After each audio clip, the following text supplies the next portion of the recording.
Bets show presented by Field of 68. The three-man weave is here to break down all of the action today. Jim Root, Kai McKeon flanking me on the left and right. Matthew Cox running point from the center command center. A lot to get to today. We're going to kick off the program with a heavy-duty breakdown of your Mizzou Tigers. But before we get to that, Jim, some stuff happened last night. Enlighten the folks, whine, moan to the listeners, whatever you want to, whatever floats your boat. I'll kind of get to you next.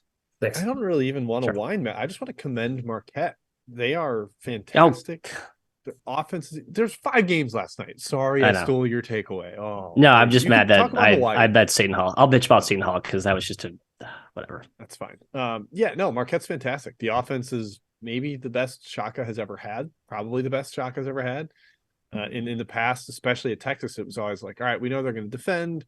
Will they be able to scrape out points? And this team is just lethal. Tyler Kolek is one of the best passers in the country. Iguodaro, they can play through as a big man. They've got shooters. Cam Jones is a ridiculous rim finisher. Like all kinds of acrobatic scoops and stuff around the bucket. Marquette's really good. I think they are legitimate and a threat to be that number 2 team in the Big East, Kai. I agree. I wrote down Marquette's good. That was my takeaway from last night. My other takeaway was college basketball hiatus. It was good. I feel recharged. I needed the time off to reset myself. It was nice not having to do shows every day. No offense, I love the show. But I'm ready for conference play. I'm ready to dive in. Too many games tomorrow. Whatever. We're going to get into it tonight, though. Pretty good slate. Excited to watch the Tigers, of course. Matthew, that's the takeaway. Yep, I'm only partially offended by your the joy you took in the hiatus from both me and Jim. But hey, that's I fine. had the same joy. Sorry, Matt. It must just be you. I know. So no withdrawal from either of you. Okay, tough pill to swallow. Hey, let's get to SEC action. First part of this show will be heavy SEC. Apologies to Auburn and Florida. You guys did not make the rundown. That's mostly Florida's fault. But, I mean, Kentucky, Mizzou, Alabama, Mississippi State, Arkansas, LSU, Tennessee, Ole Miss. We got some doozies. We're starting at the top with Big Blue Nation heading into Mizzou Arena. I would presume will be a rocking house tonight. Mizzou coming off the demolition of Illinois, which was, I don't know, Kai, is that more Mizzou or more Illinois? You can tell us. Kentucky on the other side of the coin, they have some issues right now. Outside Case and Wallace, I'm not sure what about that team looks right.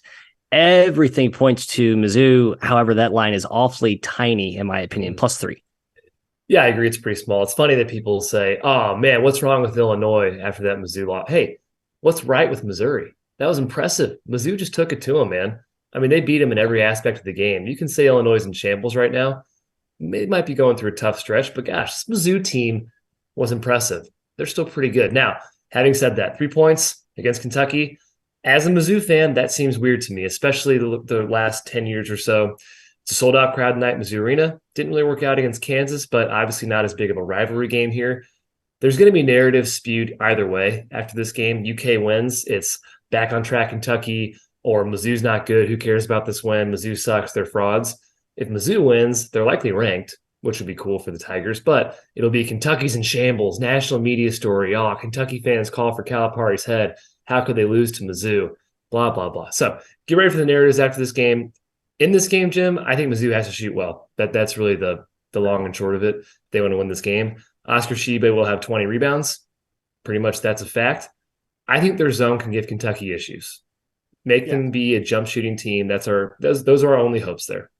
Yeah, lock of the night is Tshiebwe 20 or over 15 rebounds or whatever. Like, I just don't see how he doesn't get that. I don't think he'll be in foul trouble, so he'll be out there, and he's just the energy level, the strength, the size is way more than anything Mizzou can offer up against him. But I agree the zone is huge.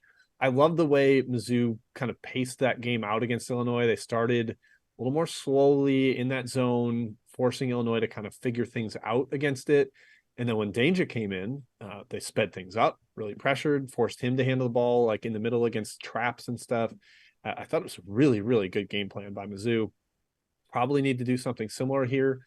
Keep Kentucky out of the paint, force them to shoot over the top, and make sure it's the right guys. Like, you can let Wheeler shoot, you can let Toppin shoot, you can let Livingston shoot, but try not to let it be Frederick and Reeves. Those are the guys you really want to key in on. And then Matt, I'm curious what Kentucky does here. First true roadie. Do they give the ball a little more to Case and Wallace? But he's a freshman. Like, he had 9 assists against Florida A&M. I think the team and Florida A&M's coach said it. they're better when Severe Wheeler's off the floor and Wallace is running the show because there's just more balance. You don't have three non-shooters on the floor at one time. I got a lot going in different directions here. I think Mizzou is more cohesive as a team right now and is more figured out. So I lean their way, but I had no edge on the number. And Matt, I just felt like I should sit this one out given it's my alma mater. Yep, I'll be sitting this one out. I was actually intrigued by the total. It's been bet down 5 points. It opened 153 down to 148. And if you watch Mizzou basketball this year, right, if you're watching Mizzou basketball, you're like, under is the worst bet on planet Earth. However, the pace underlying indicators did show that first half is a little bit slower. You're right, Jim, the zone was a big part of that. And I wonder if Mizzou leans heavily on that in tonight's matchup where you're right, they kind of mixed and matched with it against Illinois. When Mizzou pulls the plug on the zone, I mean, there's no stopping how many points get in, come through in this game, whether it's Kentucky making shots with Wallace heating up, whether it's Kentucky getting to the glass, whether it's Mizzou racing up and down and hitting transition threes in 5 seconds.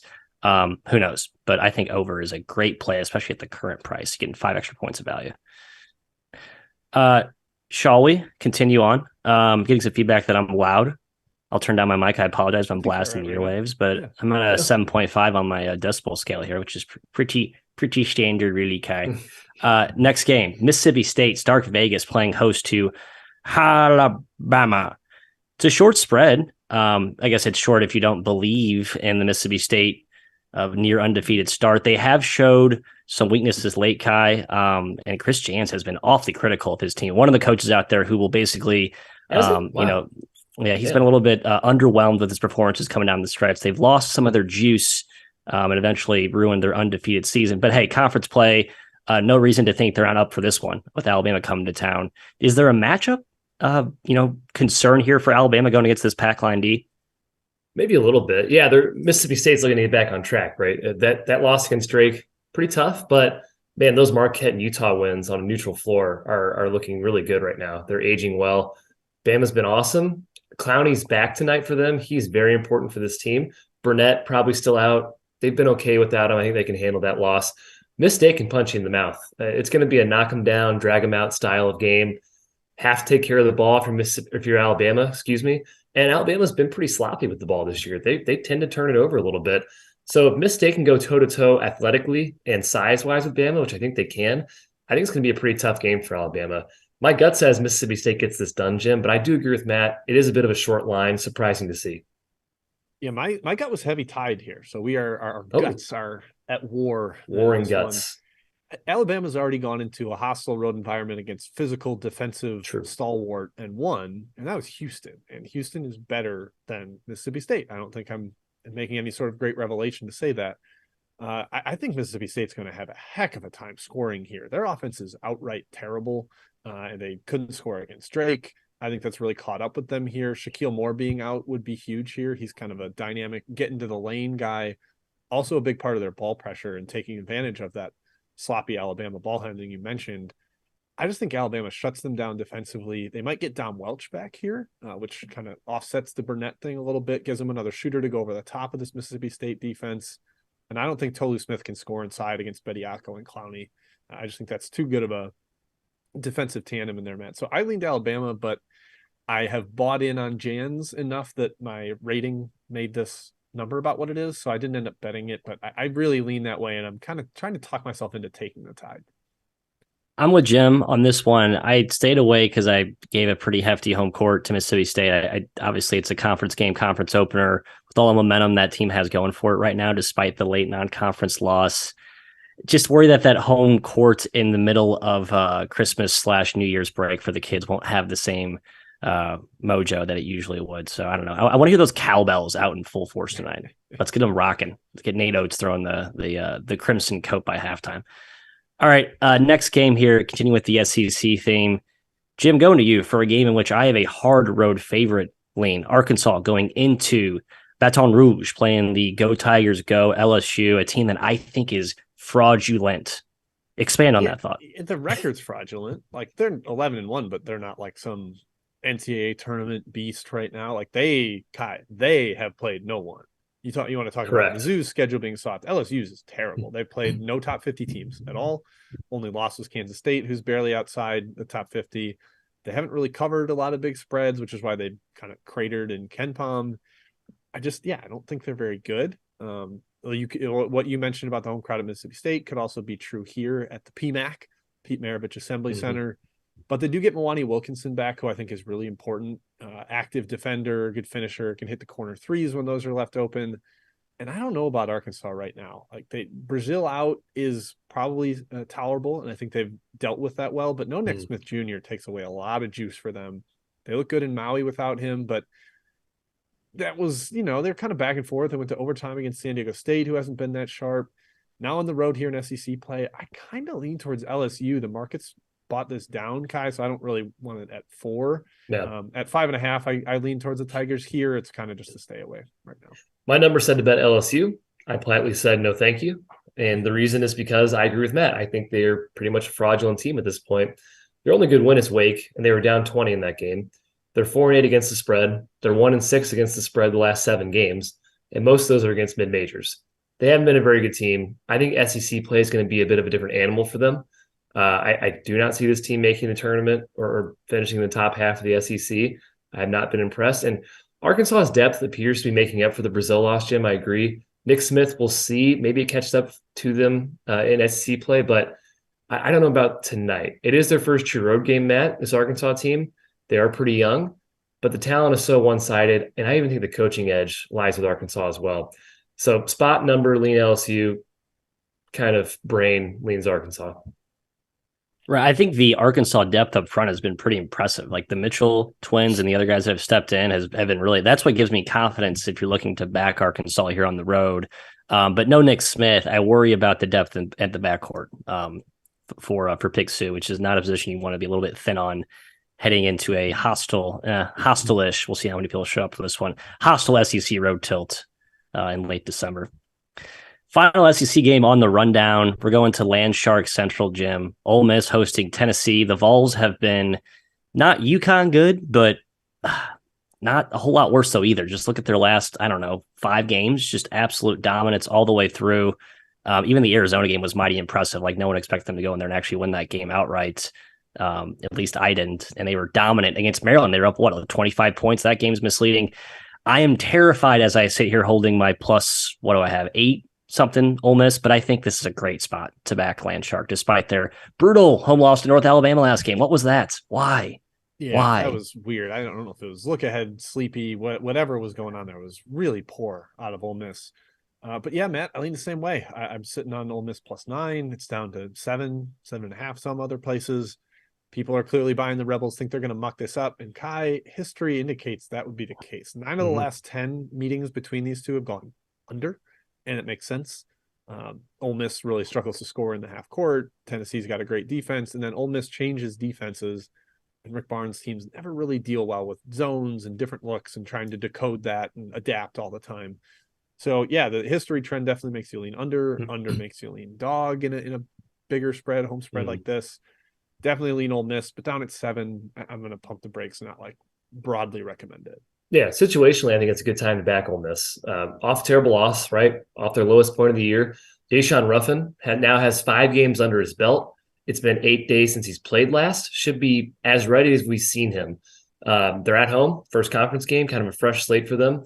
Their non-con resume isn't terrible. They still have a chance to make the tournament. They're not dead by any means. And Jimmy mentioned these matchups historically close. So Kermit Davis against Tennessee, he's covered 3 out of 4 games he's played against them. They're 1-1 straight up at home. They're 2-0 against the spread at home against Tennessee. And I agree that zone is going to cause the Vols issues. We remember the Oregon State game from 2 years ago in the tournament. If Ole Miss can keep Tennessee off the glass, easier said than done, they have a chance here. And Matt, the question, of course, on offense, can they score? Tennessee has the best defense right now in the KenPom era. They need Ruffin to produce. They need to hit the glass hard. I think it's too many points. I lean towards the Rebels. Yeah, I read a little bit more about this Ole Miss thing. I did not take note of the issues that Kermit's dealing with on the rotations. He's not really playing Ruffin and Abram together, which is kind of odd. I'm not sure if he doesn't feel he can or he just hasn't felt comfortable doing so. But the big point here is defensively. We talked about it. I just think he needs to dip deep into his bag of defensive tricks tonight, plot all the zone, chameleon type defenses, really thwart this Tennessee offense that's been, they lead the nation in assist rate. It's just not a team you think would be a great passing team, but that's how good they've been. That's how connected they've been this year on offense. So terrifying concoction when you have talent and unselfishness, and that's what they have. Hey, it's chat mob time. Jim, you are czarring, so please take it away. Sure am. Matt, going right back to you. Out west, Timmy Miles and San Jose State Spartans are hosting UNLV. I don't know if you guys saw the little thing where Keyshawn Gilbert was almost unable to get there for this game. He didn't arrive with the team. He had to fly separately because of all the flight snafus, but he got there yesterday, made shoot around. They are full strength. Do you have a take on this one? He does matter, so it's a good note. Yes. I think the line's about right. I just think San Jose State's awesome, like relative to their program standards. But it is a short spread, Kai. 5 at home, so I stayed away. Kai, a lot of chatter about this one in the chat here. Bradley at Belmont. Real split opinions here. Mm-hmm. I think maybe us as the Weave have split opinions. What is your opinion? The line's right. It should be about a pick. That's what it is. I think Bradley could be the best team in the Valley. I'll probably put them behind Drake right now. Belmont first. No, actually, it's like the third Valley game for these teams, I guess. So it's not a first Valley game for them. Home court means a lot for Belmont. They do have a strong home court, but I'm scared this Bradley team, fully healthy, they could be the best team in the league. This all to say I'm staying away. The line is correct. I know you guys kind of have differing opinions. I'm right on the fence. Yeah, I hate my opinion. I'm leaning towards Belmont, but I just think Bradley's fantastic, and their defense scares me. And I know Matt likes Bradley, so lean that way. Yeah, love Bradley. I think the number's right, but just gut screams Bradley. I just think they're awesome. Looking to back them. Matt, Florida, Auburn, SEC game that did not make the outline. Gators look really dicey. Auburn is better at home. What do you think here? I took a little money line, small. I don't really have a good rationale for it, to be honest. I just think it could be a game on Florida. Correct. Yes. At 5.5, basically plus 200, 2-1 odds. You can probably find that out there somewhere if you're interested, or you're going to look at what Florida's done against good teams this year, which has been basically nothing. And see that they're going into Auburn, which is a terrible place to back any team, and just stay away. That's probably the right logic to follow. But if you trust Matty's gut, then I would take plus 2-1 a little money line. It'd be Auburn or nothing for me. I don't like the vibes around Florida right now. Kai, speaking of strange vibes around a team, New Mexico State has had a lot going on. They are back home now, hosting Southern Utah in the WAC opener for Southern Utah. What do you think of the Aggies? I lean Mexico State here, -5. Markets with Southern Utah. I understand it. They're a good team. They have a lot of talent. Line feels maybe a little bit high, but I think New Mexico State's awesome. They thrive in the WAC, even with a new coach. I think they're going to be a power top 3 team in this league. So I'm leaning towards New Mexico State. Yeah, and as I think we talked on our action podcast, Anthony Roy should play for New Mexico State. Shooter. He's only allowed to play at home. He is on probation and cannot travel with the team. Wild program. Wild stuff. Yep. Matt, Dayball tip. UNC Wilmington in a conference game at Monmouth, a Colonial game here. 12-point spread, I think, at BetRivers right now. Do you trust the Seahawks, or are you going to back King Rice and his boys at home? No, I got duped by King Rice. They played 2 good games in a row, and it sounded like they really bought in. Their roster is not awful. It's not good. It's not terrible. Then they get rolled by Princeton, and then I backed. It's not very good. It's not absolutely god-awful atrocious. I don't believe that. The roster is god-awful atrocious. Okay. I disagree with that. It's very bad. It's not god-awful atrocious, but I think the right side is Wilmington here. I think I got this Monmouth thing wrong. I thought they were horrible to start. I should just continue to stick with that narrative that they're horrible. So fade them. Yeah, and Wilmington's just been such a juggernaut last couple of years. Yeah, they're awesome, right? Yep. Kai, conference game in the American. Wichita State, the shock, headed on the road to Orlando, taking on UCF. Mm-hmm. Super low total here. The market's betting the underdog. What do you think? Yeah, it makes sense with the total being around 124.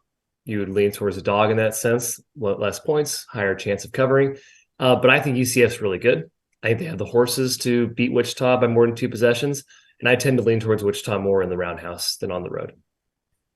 Yep. All right, Matt, one more before we go back to the outline. We can go to the A10 from Graham Haynes here. Duquesne at Dayton. Sounds like Duquesne is healthier with Tevin Brewer and RJ Gunn available. Dayton not healthier with Smith and Elvis likely still out. Does that sway you on a bet here? Not really. I had most of that priced in. The line does feel big just at first gut, right? If you're just trying to do a 2-second handicap, look at the line. What's it feel like to you? It does feel too big, but my number is about what it is. And I think Dayton has played better lately. So I'm not rushing to fade them right now. All right, before we go to the outline, Kai, you get another A10 game just because it's been asked about. Davidson at Fordham. Chat's talking about it. Quisenberry is in for Fordham. Yes. We don't know what the deal is with Davidson. They're really up and down. Mm-hmm. Do we get an up Davidson or a down one here? I hope so. I lean Davidson, and I'm not buying into the Fordham hype. A lot of people talking about Fordham, how good they are. Strength of schedule, guys, pretty bad. Some of the results are kind of iffy. I think Davidson can get it done on the road. Yeah, I'm weirdly sort of buying Fordham.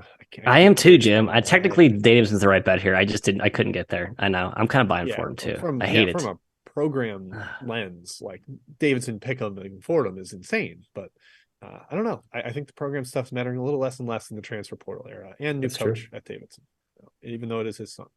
All right, Matt, I'll go back to you to the outline. We got two Big East tilts back to back to start us off. Kai, going to you first. St. John's, the Johnnies hosting the X-Men, and I believe Lucarne's second arena. This will be on the on-campus side, which I think kind of matters to me. It's kind of a more of an intimate, hostile place to go into. That pressure, Kai, will be buzzing. That place should be buzzing. Xavier, are they a different team away from home? They're really good, but I think they're scary good at home. What do you make of this handicap? I don't necessarily think so. I think they're still a really good team. I think they're much better than St. John's. St. John's has no wins against top 80 in KenPom, survived Syracuse in overtime after being down 10, survived Temple after being down 13. It's not a great team. They're overrated. Their value is too high right now.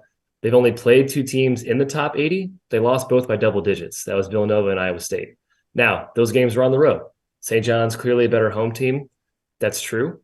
But I'm not worried about Johnny's pressure bothering Xavier. They have multiple ball handlers to handle the pressure. If they don't turn it over, that basically cripples St. John's offense. Can't get out in transition if they don't force live ball turnovers. Xavier has plenty of front court size to compete on the glass. That's St. John's other major advantage on offense. And Sean Miller is a better coach than Mike Anderson, in my opinion. So Xavier at -2 is actually my best bet. I am taking the Muskies. Muskies, love it. Yeah, I mean, they can maybe dominate in the paint here. Soriano's been fantastic for St. John's. Like, credit to him. He is mega improved. But he's only one man against an onslaught of Nunji and Fremantle coming at him inside. And I think Sean Miller he plays pack line stuff, but they've been taking away the 3-point line this year. I think he will adjust that, narrow the shell, and force St. John's to shoot over the top, which they're a horrific shooting team. So I think Xavier feels right there. But maybe it's more like the Alabama Mississippi State one where I like this short road favorite, and we'll see what the home court brings here. But Matt, I'm with Kai. I lean towards Xavier. Lean towards Xavier too. Make it a consensus gut sweep here. Yeah, and Jim, you mentioned the Arkansas LSU parallel, short road favorite where, yeah, you have to respect home court, but to the first conference game, I think it's a big opportunity for Xavier to go on the road, prove themselves, get a second big conference win. Look pretty impressive on the East Coast against Georgetown. I would imagine they look really good here again today. Xavier, they all know their roles so well. I just like the makeup of this team. Like Sean Miller has really instilled, like, you're doing this, you're doing this, you're doing this. It all just kind of works to me. Like the feel of the Muskies. Next up, we got UConn, the Big Bag Huskies, Jim, hosting Villanova. And this is not our father's UConn, I guess. Well, no, actually, it probably is. It's not our older brother's UConn. It's a really good UConn team. And laying 12 to Villanova is an absolutely bananas concept, but that's where we are in 2022/23 as we turn the page. Money coming in on the Wildcats down to 12. Thoughts? It's probably right. I mean, again, like we talked about program stuff already on this show, Villanova at this stage of its program being 12-point dogs to UConn seems crazy, but UConn is amazing every time they play. I know they didn't cover against Georgetown, but I think they were probably taking them lightly as 20-point favorites. And we saw when they really got engaged late, they still won by double digits after being down by double digits. It was wild. So I kind of fear UConn. I think they can beat Villanova up inside. Nova's got to shorten this game as much as possible. Long possessions, don't turn the ball over, get back on defense if you make or miss a three. I just don't think you can do that against this UConn team. They're just too good. So I made this right about what it is. I'm staying away. Man, I don't know. I don't know what to do with this. It's first time in at least 20 years Nova's been a 12-point dog to anybody.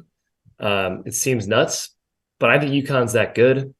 I took a little bit of UConn -12, and that's kind of against what my normal principles would be, which would be back Villanova. UConn has not played a game within double digits the entire year. I know Georgetown was up on them. Like Jim said, they won the game by double digits. They played with their food. They never were out of control in that game.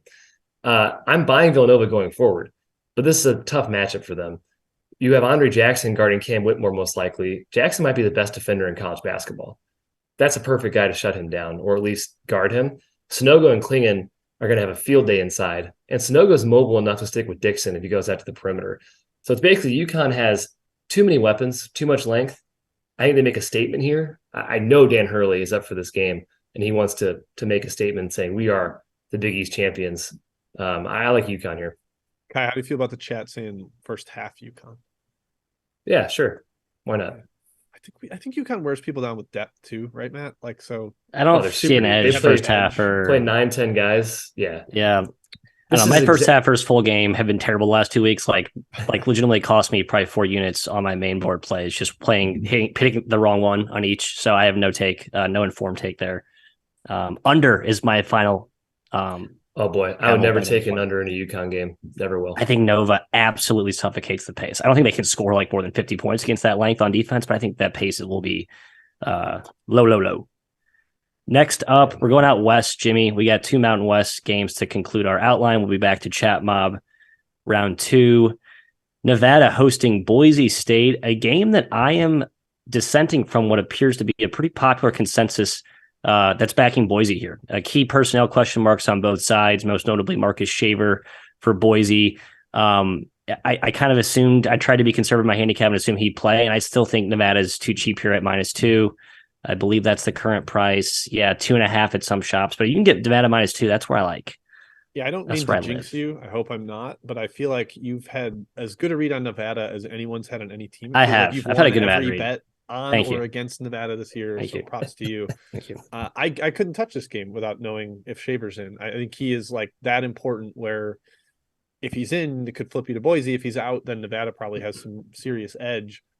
Nevada might get Himes and Foster back, to their front court pieces that I think matter a decent amount for them.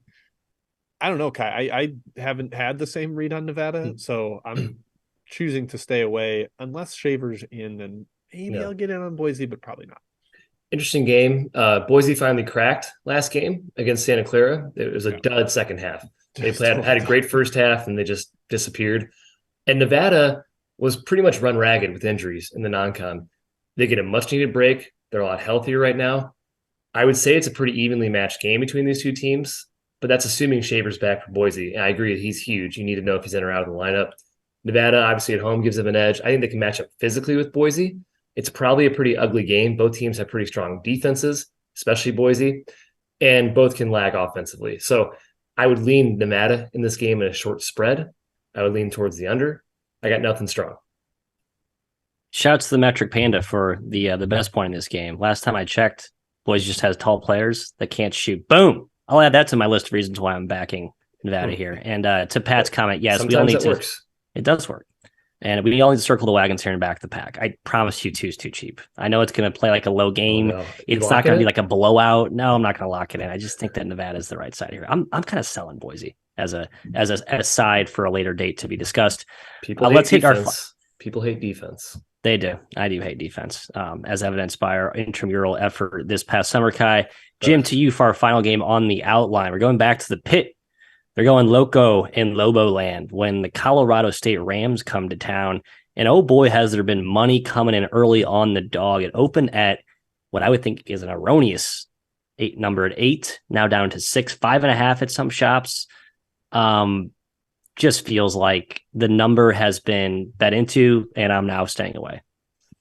Yeah, maybe there's still a little. I would maybe still like it at 6. I don't love it as much at 5.5, but I saw someone in the chat saying talk me out of Colorado State +6. I won't do that. I think they're a different team with Stevens in. They won at St. Mary's. This isn't a team that is hopeless in tough road environments, and it's a conference game. Like, this isn't going to be a dog gets down and quits, rolls over like they kind of did at Colorado, which is weird in a rivalry game. But I think they'll hang in with this one. I'm worried that Udeze could have a huge game inside for New Mexico because Colorado State doesn't have a lot of beef in the paint, and Udeze has been fantastic on the block. But kind of think the guard matchup is great with Stevens and Co. Against Mashburn and House. I think this game ends up being closer to a coin flip, so I would lean towards the dog. Yeah, I like the spot a lot better for Colorado State. We get to kind of sell, in quotes, New Mexico at its peak, or maybe it's not at its peak, who knows? And we get a little bit of an undervalued Ram squad, I think. The problem is Colorado State's too inconsistent for me to trust. I still don't know what version we're getting every night. The pit is a super tough place to play, especially when they're good, right? I mean, the fans show up.